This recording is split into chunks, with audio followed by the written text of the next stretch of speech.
Assalamualaikum warahmatullahi wabarakatuh. Di sini saya akan mempresentasikan materi tugas keempat, yaitu data flow diagram. Baik, di sini ada proses pembuatan aplikasi. Yang pertama ada metode pengembangan sistem terbagi menjadi 3, ada waterfall, agile, dan RAD. Dan yang kedua ada waterfall terbagi menjadi 5, pengumpulan kebutuhan, rancangan sistem, implementasi, testing, dan perbaikan. Di sini ada pengertian DFD. DFD adalah suatu diagram yang menggambarkan aliran data dari sebuah proses yang sering disebut dengan sistem informasi. Dalam data flow diagram juga menyediakan informasi mengenai input dan output dari setiap instansi dan proses itu sendiri. Dalam diagram, aliran data juga tidak mempunyai kontrol terhadap flow-nya, sehingga tidak adanya aturan terkait keputusan atau pergaulan. Di sini ada fungsi data flow diagram. Yang pertama, menyampaikan rancangan sistem. Dengan pembuatan DFD, maka proses penyampaian informasi menjadi lebih mudah dengan tampilan visual yang simpel dan dapat dimengerti oleh tiap stakeholder, di mana data yang disajikan mampu menggambarkan aluran data secara terstruktur dengan pendekatan yang lebih efisien. Fungsi data flow diagram yang kedua itu menggambarkan suatu sistem. Fungsi yang kedua, DFD dapat membantu proses penggambaran sistem sebagai jaringan fungsional. Maksudnya adalah di dalam jaringan terdapat berbagai komponen yang saling berhubungan menggunakan alur data. Ketiga, ada perencanaan model. Fungsi yang terakhir diagram ini juga dapat membuat rancangan model baru dengan menekankan pada fungsi sistem yang tertentu. Tersebut dapat dimanfaatkan untuk melihat bagian yang lebih detail dari diagram alir data tersebut. Simbol data DFD. Terdapat beberapa simbol utama untuk menyusun rangkaian DFD yang tepat. Diantaranya adalah sebagai berikut. Di sini ada data flow, proses, source of sync, external entity, dan data store. Yang pertama ada data store. Data store adalah file untuk menyimpan data yang digunakan untuk proses selanjutnya. Dapat dikatakan juga sama seperti basis database. Pada umumnya, data store berupa tabel yang dapat diolah serta mampu terhubung dengan setidaknya satu masukan dan satu keluaran penggambaran atau simbol, dan store berupa 2 garis sejajar. Yang kedua ada data flow. Data flow merupakan arus data yang mengalir di antara terminator, proses, dan data store.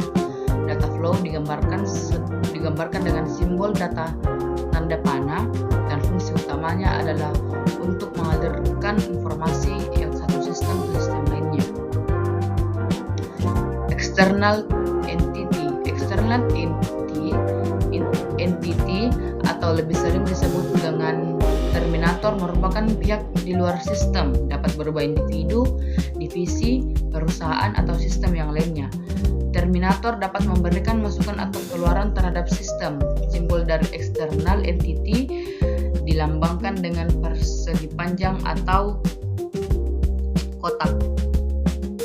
Proses dilakukan oleh mesin dengan mengubah input menjadi output dengan format yang berbeda.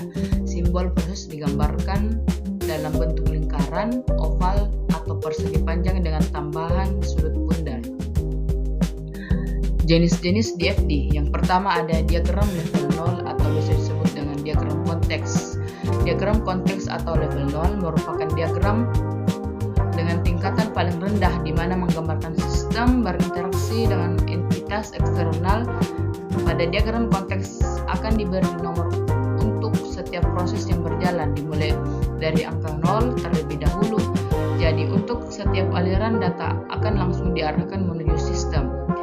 Ciri dari diagram level 0 terletak pada tidak adanya informasi yang terkait data yang tersimpan pada data store. Jenis DFD yang kedua ada diagram level 1. DFD level 1 merupakan lanjutan dari diagram konteks. Setiap proses yang berjalan akan terperinci pada tingkatan ini, sehingga proses utama akan dipecah menjadi sub-sub proses yang kecil lebih lagi. Diagram level 2. DFD level 2 merupakan tingkatan lanjutan dari level yang sebelumnya, di mana pada fase ini akan dijelaskan lebih detail terkait tiap proses. Namun untuk tingkatan ini jarang sekali dikerjakan, lebih banyak hanya menerapkan 2 level di bawahnya saja. Cara membuat data flow diagram. Yang pertama ada data store, harus diproses. Yang pertama yang perlu Anda perhatikan adalah setiap data untuk tersimpan di dalam data store harus diproses lebih lanjut untuk dijadikan sebagai keluaran output. Yang kedua, menentukan jumlah input dan output.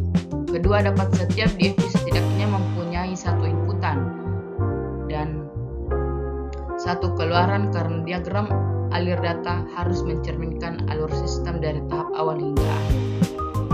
Yang ketiga, ada hubungan pada data store. Setiap data store harus saling terhubung dengan tidaknya satu input dan input output agar dapat menyimpan data yang masuk menuju sistem. Yang keempat adalah letak posisi proses. Setiap proses telah terjadi pada diagram alir data harus melalui proses untuk menghasilkan output yang sesuai. Inilah gambar-gambar contoh penerapan DFD. Ada data profil pelanggan yang pertama, login, verifikasi, login ulang, objek aplikasi online, pelanggan, memesan, hingga membayar sampai ke driver ojol online. Di sini ada ilustrasi di samping merupakan bentuk gambaran contoh DFD level 1 yang menjelaskan terkait sistem aplikasi ojek online dengan 2 data store yang dibuat. Itulah beberapa materi tadi dalam data flow diagram atau biasa disebut dengan DFD. Lebih kurangnya mohon dimaafkan. Wabillahi taufiq wal hidayah. Wassalamualaikum warahmatullahi wabarakatuh.